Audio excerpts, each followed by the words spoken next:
கூட்டணியில் யாராவது சேர்ப்பது என்றாலோ முடிவு பண்ணுறது என்றாலோ எங்களுடைய அகில இந்திய தலைமையும் தமிழ்நாட்டில் இந்தியா கூட்டணியின் தலைவராக இருக்கிற மாண்புமிகு முதலமைச்சரும் திருப்பி திருப்பி எத்தனை முறை சொல்கிறது இதை? நாங்கள் எங்கே கூட்டணிக்கு பாமகவை அழைச்சோம், அவங்க எங்கே வந்தாங்க? பத்திரிகையாளர் கேட்குறாங்க. நீண்ட நெடிய கால திட்டமாக உங்கள் தலைவர் ராகுல் Gandhi OBC, SC, ST, minority polarisation யூனிட்டியை பற்றி பேசிகிட்டு இருக்காரு. உங்கள் கருத்துன்னா அவருடைய கருத்து தான் எங்களுடைய கருத்து. எஸ்சி, எஸ்டி, ஓபிசி, மைனாரிட்டியை இணைக்கிற இடத்துல காங்கிரஸ் பேரியக்கம் இருக்குன்னு சொன்னோம். அப்போது மருத்துவர் வந்தார்னா, பாமக வந்தால் நீங்கள் என்ன பண்ணுவீங்கன்னா அது முடிவெடுக்க வேண்டியது முதலமைச்சர்னு சொன்னோம். இதில் என்ன தவறு இருக்குது? ரெண்டாவது, இல்லையே அவங்க சேரவே மாட்டாங்களாமா அப்படின்னா, எல்லாமே ஒரு காலத்தில் சேர்ந்து தான் ஆகணும். ஏற்கனவே 2011 தேர்தலில் சேர்ந்து இருந்திருக்காங்கன்னு சொல்லியிருக்கோம். இதில் ஒரு தவறும் கிடையாது. நாங்கள் அழைக்கிறோம் அப்படின்னு சொன்னால் பரவாயில்ல, முரண்பாடுகள் இருக்க நீங்கள் அழைக்கிறீங்கன்னு சொல்லலாம். நாங்கள் எங்கே காங்கிரஸ் பேரியக்கம் அழைப்பு விடுத்தது? ஏதாவது ஒரு சொல்லுங்கள் பார்ப்போம். ஒரு சமூக நீதி அடிப்படையில் பார்வையில் ஒற்றுமையாக நாங்கள் எல்லோரும் இருக்க வேண்டியது எங்கள் தலைவர் ராகுல் காந்தி எஸ்சி, எஸ்டி, ஓபிசி, மைனாரிட்டியை அவங்க யூனிட்டியை நம்ம செய்து நம்ம கட்சிக்குள்ளே கொண்டு வரணும்னு சொல்கிறாரு. அது என்ன தவறு இருக்குது? நான் அப்படி சொல்லவே இல்லை.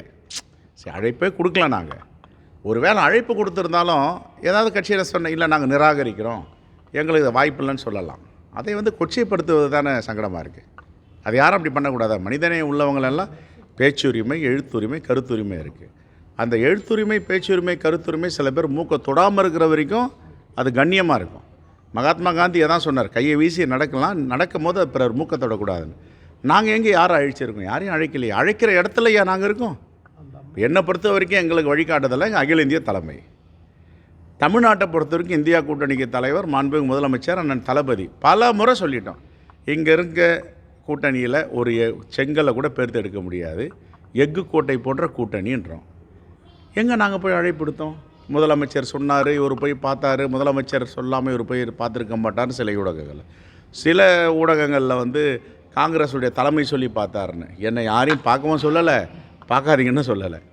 ஒரு 40 ஆண்டு கால் பரிச்சயமாக ஒரு களத்தில் பணியாற்றிருக்கோம். ஒரு மூத்த தலைவர், அவரை போயிட்டு 87 வயது ஒரு முதிர்ச்சியான தலைவரை போய் பார்க்குறதுல என்ன தவறு? பார்த்ததே தவறு அப்படின்னா அப்போ இதுதானே பாசிசம், இதுதானே மனு தர்மம், இதுதானே சனாதானம். பார்த்ததே தவறுனா அது எப்படி பார்க்கக்கூடாது? அவர் ஒரு முதுபெரும் தலைவர். இன்றைக்கி தமிழ்நாட்டில் இந்தியாவிலேயே ஒரு சமூக நீதிக்காக போராடுற தலைவர் மருத்துவர் ஐயான்னு சொல்லலாம். அதை என்ன மாற்றுக்கிறது இருக்கு? மரியாதை நிமித்தமாக பார்த்ததே அரசியலாக்க நினைக்கிறாங்கன்னா இதுதானே பிரச்சனை. ஆனால் புரிஞ்சிக்க வேண்டியவர் புரிஞ்சிட்ருக்கார். தலைவர் புரிஞ்சிட்டார், அவங்க கட்சியோட தலைவர். அவருக்கு ஒரு புரிதல் இருக்குது, எனக்கும் புரிதல் இருக்குது. நாங்கள் அண்டர்ஸ்டாண்டிங்கோடு தான் இருக்கோம். யாரோ போகிற போக்கில் ஏதாவது சொல்லிட்டு போய் சங்கடத்தை ஏற்படுத்தணுன்னா அது அவங்களுடைய கவனத்துக்கு விட்டுறேன். நான் இப்போ எடப்பாடி பழனிசாமி தமிழகம் முழுவதும் பார்த்தீங்கன்னா சுற்றுப்பயணம் மேற்கொள்ள போகிறாரு.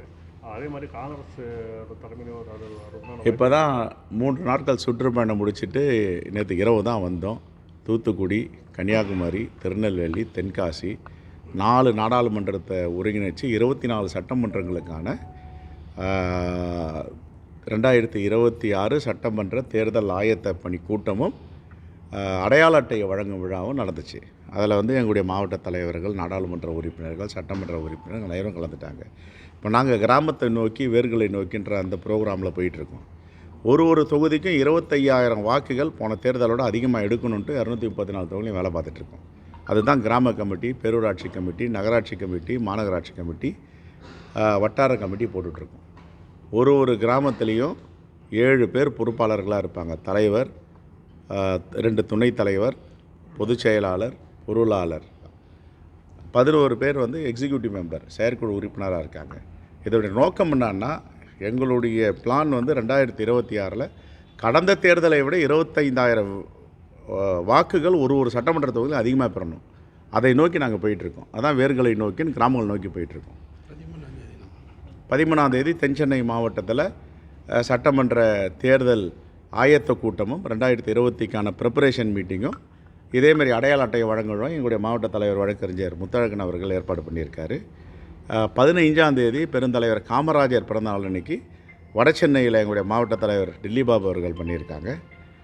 12ஆம் தேதி பெருந்தலைவர் காமராஜருடைய பிறந்தநாளை முன்னிட்டு ஒரு மாபெரும் விழா எடுக்கிறோம் பிறந்த நாளுக்கு. அதில் மேனாள் நிதி அமைச்சர் ஐயா ப. சிதம்பரம் கலந்துக்கிறாரு. எங்களுடைய முன்னணி தலைவரெல்லாம் கலந்துக்கிறாங்க. தொடர்ந்து தேர்தல் பணியை ஸ்டார்ட் பண்ணி நாங்கள் ஏறக்குறைய 6 மாதங்களுக்கு முன்னாடி நாங்கள் ஸ்டார்ட் பண்ணிட்டோம். ஜனவரிலேருந்து தேர்தல் பணி பண்ணிகிட்ருக்கோம். சார், அதே போல் இந்த சமூக நீதின்றது இந்த ஆட்சியர் இல்லைன்னு சொல்லிட்டு அன்புமணி சொல்லியிருக்காரு. அவங்க தான் தலைவர் கலைஞரை 89 வாக்கில் 96 வாக்கில் அழைச்சி விழுப்புரத்தில் சமூக நீதி மாநாடுன்னு போட்டு பெரிய மகாராஜா சேர் போட்டு கலைஞரை உட்கார வச்சு அது மஞ்சா துண்டுன்னு சொல்லுவாங்கள்ல, அந்த போர்வை மஞ்சள் போர்வையை போற்றி சமூக நீதி காவலர் நீங்கள் தான், எங்களுக்கு யாரும் இது வரைக்கும் அங்கீகாரம் கொடுக்கல, நீங்கள் தான் அங்கீகாரம் கொடுத்துருக்கீங்க, மோஸ்ட் பேக்வேர்ட் கம்யூனிட்டியாக அறிவிச்சிருக்கீங்க அப்படின்னு சொல்லிவிட்டு அவருக்கு பாராட்டு விழா எடுத்தாங்க. அப்படி சொன்ன நாக்கு இப்போ ஏன் மாற்றி பேசுது? சமூக நீதி காவலர், சமூக நீதி போராளி, சமூக நீதிக்கான ஒரே ஒரு தலைவர் தமிழ்நாட்டில் இருக்காருன்னா முத்தமிழர் கலைஞர்னு இவங்க தானே பேசுனாங்க, பாராட்டு விழா வச்சாங்க. நானும் கலந்துட்டேன் அந்த கூட்டத்தில். இன்னும் கண்ணு முன்னாடியே போயிட்டுருக்க மருத்துவர் ஐயா பேசுனதெல்லாம். இப்போ இன்றைக்கி எப்படி மாற்றி பேசுவாங்க? செய்திகளை உடனுக்குடன் தெரிந்து கொள்ள கீழ்க்கண்ட கேபிள் மற்றும் டிடிஹெச் நெட்வொர்க்குகளில் எம்நாடு செய்தி தொலைக்காட்சியை காணுங்கள். பாதகம் செய்பவரை கண்டால் நாம் பயம் கொள்ளலாகாது பாப்பா. மோதி மிதித்து விடு பாப்பா, அவர் முகத்தில் உமிழ்ந்து விடு பாப்பா. அண்மை செய்திகளை உடனுக்குடன் தெரிந்து கொள்ள இணைந்திருங்கள் எம்நாடு தொலைக்காட்சியுடன்.